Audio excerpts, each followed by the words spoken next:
महाराष्ट्र की सियासत में जिस तरीके की उथल पुथल मची है, इसमें आज पावर गेम पवार का देखने को मिलेगा। चाहे अजीत पवार की यहां पर बात करें या फिर शरद पवार की, क्योंकि दोनों ही गुटों की तरफ से बाकायदा व्हिप जारी कर पार्टी के सांसद, विधायकों और पदाधिकारियों को बैठक में शामिल होने के लिए कहा गया है और इसके लिए बाकायदा पार्टी दफ्तर में पहुंचने के लिए जगह बताई गई है। रिपोर्ट आपको दिखाते हैं।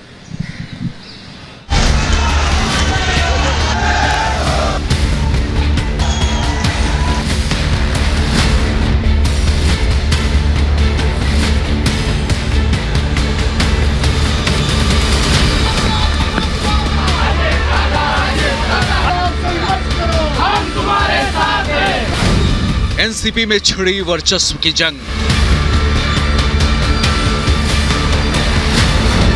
चाचा वर्सेस भतीजा, क्या नतीजा?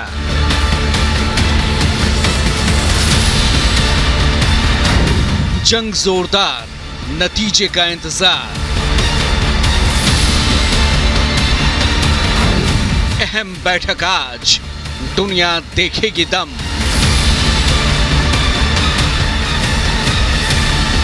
महाराष्ट्र की राजनीति में उथल पुथल का दौर जारी है। पहले शिवसेना टूटी, अब एनसीपी की बारी है। शरद पवार और अजीत पवार यानी चाचा भतीजा आमने सामने हैं और पार्टी पर कब्जे के लिए दावा ठोक चुके हैं। आज एनसीपी के दोनों गुटों ने पार्टी विधायकों, सांसदों और पदाधिकारियों की अहम बैठक बुलाई है। आज की बैठक से यह साफ हो जाएगा कि चाचा भतीजा दोनों के पास आखिर कितना दम है। अजीत पवार ने सुबह 11 बजे एमआईटी में एनसीपी के सभी विधायकों, सांसदों और पार्टी पदाधिकारियों की बैठक बुलाई है, तो वहीं शरद पवार ने दोपहर 1 बजे वाईवी चौहान सेंटर में पार्टी विधायकों, सांसदों, पदाधिकारियों की बैठक बुलाई है। इसके लिए बाकायदा पार्टी का व्हिप भी जारी किया गया है। माझी आपणा सर्वांना विनंती आहे की पवार साहेबांच्या अध्यक्षतेखाली होणारी उद्याची जी बैठक 5 तारखेला दुपारी 1 वाजता होणार आहे, त्यासाठी आपण सर्वांनी मोठ्या संख्येनं हजर राहावं। राष्ट्रवादी काँग्रेसचा कार्यकर्ता, क्रियाशील कार्यकर्ता व राष्ट्रवादी काँग्रेस पक्षाचा पदाधिकारी या सर्वांना या सभेचं निमंत्रण आहे।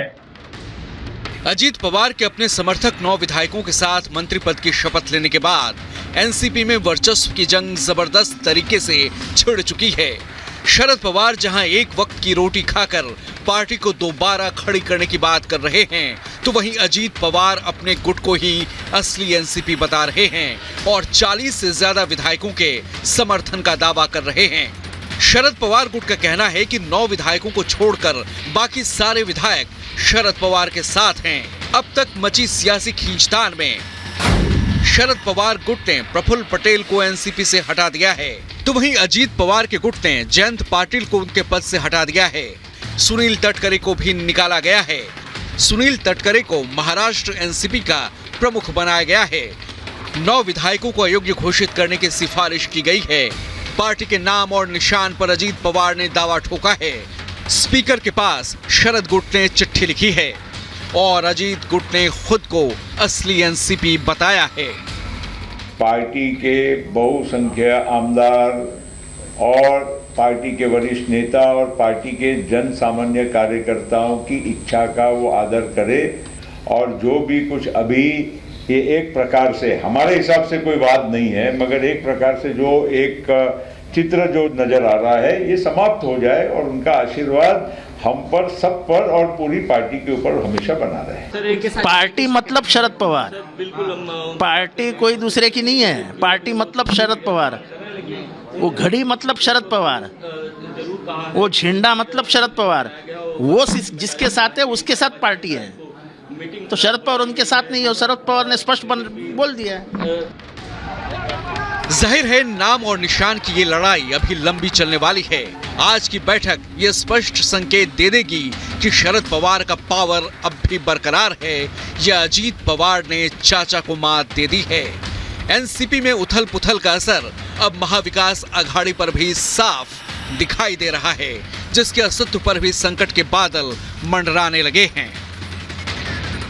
प्लान हमने किया है, खुद शरद पवार साहब, मैं और शरद पवार साहब उद्धव ठाकरे साहब से भी बात करेंगे। हम लोग पूरे महाराष्ट्र का दौरा करेंगे, मिल के करेंगे और बीजेपी जैसे तानाशाह प्रवृत्ति को लोकशाही व्यवस्था को ख़त्म करने वाली बीजेपी को महाराष्ट्र की जमीन से उखाड़ने का एक प्लान हम लोग करने वाले हैं। इस संकट के घड़ी में जो संघर्ष का समय चल रहा है राष्ट्रवादी कांग्रेस का, शिवसेना भी 1 साल से यही संघर्ष कर रहा है। तो हम सब महाविकास आघाड़ी के बैनर के नीचे हम एक साथ हैं। उद्धव ठाकरे साहब और पवार साहब से भी बातचीत की है दोनों ने एक दूसरे के साथ, और सभी नेता, कांग्रेस हो चाहे राहुल गांधी जी हो, चाहे पवार साहब हो, चाहे उद्धव ठाकरे जी हो, निरंतर एक दूसरे के संपर्क में है।